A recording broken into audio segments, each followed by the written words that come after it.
샬롬, 6월 1일 이슬기대 오신 여러분 환영합니다. 암송 구절이 6월에 또 바뀌었는데요. 베드로 전서 2장 2절 우리 같이 암송하도록 하겠습니다. 가난하기들 같이 순전하고 신령한 젖을 사모하라.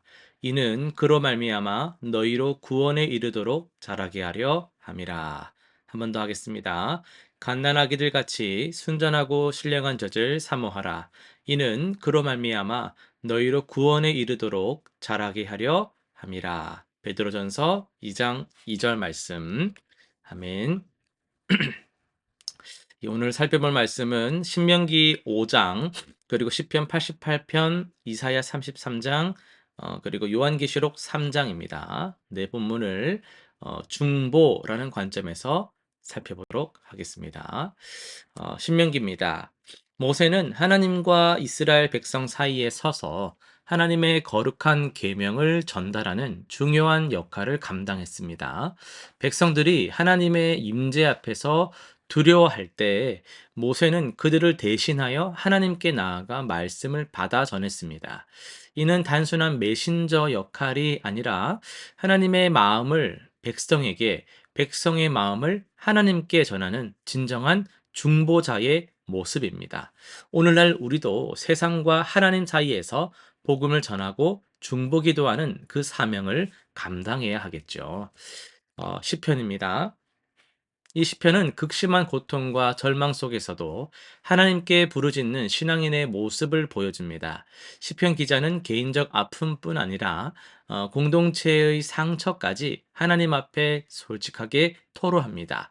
이는 진정한 중보기도의 모범을 보여주는 것으로 우리의 아픔과 다른 사람들의 고통을 하나님께 맡기는 것입니다. 절망적 상황에서도 하나님만이 유일한 소망임을 고백하며 끝까지 하나님께 매달리는 신앙이야말로 참된 중보자의 자세가 되겠습니다. 이사야 33장입니다. 이사야는 하나님의 심판과 구원의 메시지를 백성들에게 선포하는 예언자로서 중보자 역할을 감당했습니다. 절망적 현실 속에서도 하나님의 회복과 소망의 약속을 전하며 백성들이 하나님께 돌아와 참된 안식을 누리도록 인도했습니다. 진정한 중보자는 단순히 위로만 하는 것이 아니라 때로는 책망과 경고를 통해서라도 사람들을 하나님께로 인도합니다. 우리도 세상에 하나님의 의와 사랑을 동시에 전하는 중보자가 되어야 하겠습니다. 그리고 이어서 요한계시록 3장을 중심으로 해서 교회와 주님 사이에 다리가 되십시오라는 제목으로 말씀을 전하도록 하겠습니다. 여러분 혹시 통역사의 역할이 무엇인지 곰곰이 생각해 보신 적 있으십니까? 그냥 통역만 한다라고 할 때에 그것이 진짜 언어만 바꾼다 이런 것이 아니고요.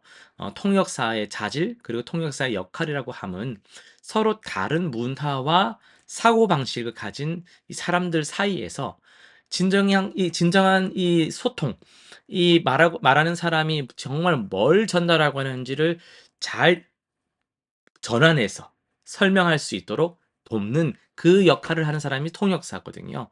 지금 사도 요한이 반모섬에서 받은 계시를 7교회에 전할 때에도 바로 이 통역사의 그런 위치, 역할이 요구되는 그런 상황이었습니다. 요한계시록 3장을 보시면은 부활하신 예수님께서 각 교회의 구체적인 상황을 아시고 맞춤형 메시지를 주셨습니다. 사대 교회에게는 네가 살았다 하는 이름은 가졌으나 죽은 자로다라고 하시며 영적 각성을 촉구하셨고, 빌라델비아 교회에는 네가 적은 능력을 가지고도 내 말을 지켰다며 격려하셨습니다. 라오디게아 교회에게는 내가 차지도 뜨겁지도 아니하니라고 하시며 미지근한 신앙을 책망하셨죠. 요한은 단순히 받은 말씀을 그대로 이렇게 전달한 것만이 아니고요. 각 교회가 처한 영적 상황, 문화적 배경, 현실적 어려움을 다 이해하고 있었기에 주님의 메시지가 정확히 전달될 수 있었던 것이죠. 그는 주님과 교회 사이에 진정한 중보자 역할을 감당했습니다. 오늘날 우리에게도 이런 중보자의 사명이 주어져 있다라는 것 아십니까? 아침에 출근길에서 만나는 동료에게, 점심시간에 함께 식사하는 사람에게, 저녁에 집으로 돌아와 마주하는 사랑하는 가족들에게 하나님의 사랑을 전하는 다리 역할을 우리가 감당해야만 합니다. 그런데 많은 경우에 우리가 일방적인 소통을 하게 되는 거거든요.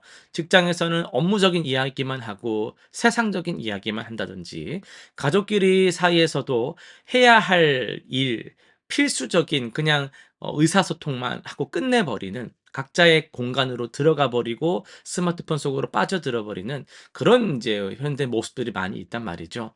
진정한 중보자는 양쪽을 다 이해해야 하는 겁니다. 하나님의 마음도 사람의 마음도 알아야 합니다.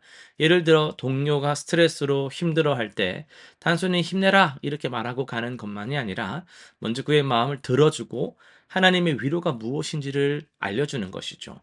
자녀가 학업으로 지쳐 있을 때에도 부모님의 모습을 보면서도 여러 가지 드러나는 모습, 자녀의 성적만 가지고 따지는 것이 아니고 하나님께서 이 아이를 얼마나 사랑하시는지, 부모님의 모습을 통해서 어른들은 말이 안 통해 라고 생각만 하는 것이 아니라 한 번 더 대화를 시도하려는 따뜻한 지혜를 구하는, 이런 품어주는 모습들이 필요하다라는 거예요. 요한이 그랬듯이 우리도 먼저 하나님의 마음을 깊이 알고 동시에 사람들의 마음과 필요를 민감하게 감지할 수 있어야만 합니다.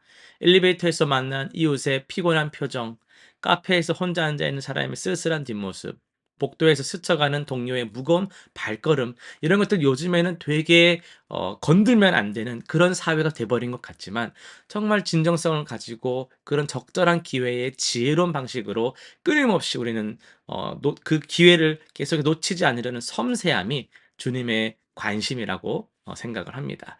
실제로 요한은 각 교회에 편지를 쓸 때에 내가 너의 행위와 수고와 인내를 안다라고 했습니다. 그는 멀리 떨어진 반모섬에 있으면서도 각 교회 성도들의 일상을 구체적으로 알고 있었어요. 이것이 바로 중보자의 마음입니다.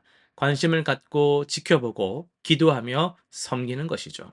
중보자는 자신을 드러내지 않습니다. 오직 연결하는 일에 집중합니다. 요한도 자신의 이름을 높이지 않고 오직 주님의 메시지가 정확히 전달되는 것에만 관심을 가졌습니다.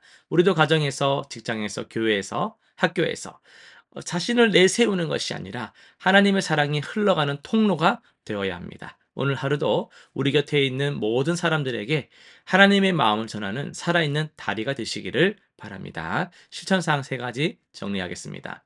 첫 번째는 매주 한 사람씩 정해보세요. 그 사람을 위해 매일 중보기도하며 출근길, 등굣길이나 일상에서 만날 때마다 그들의 필요와 아픔에 관심을 갖고 괜찮으세요? 라는 한마디라도 건네보는 따뜻한 관심을 가져보시길 바랍니다. 두 번째는요, 가족이나 동료와 대화할 때 스마트폰을 조금 내려놓고, 잠깐만, 뭐 말해봐, 뭐라고? 이렇게 하는 것이 아니라 상대방의 눈을 보면서, 눈이 너무 부담스러운 코를 보면서 이야기를 들어주고, 혹시 조언하려고, 야, 그거는 이거잖아.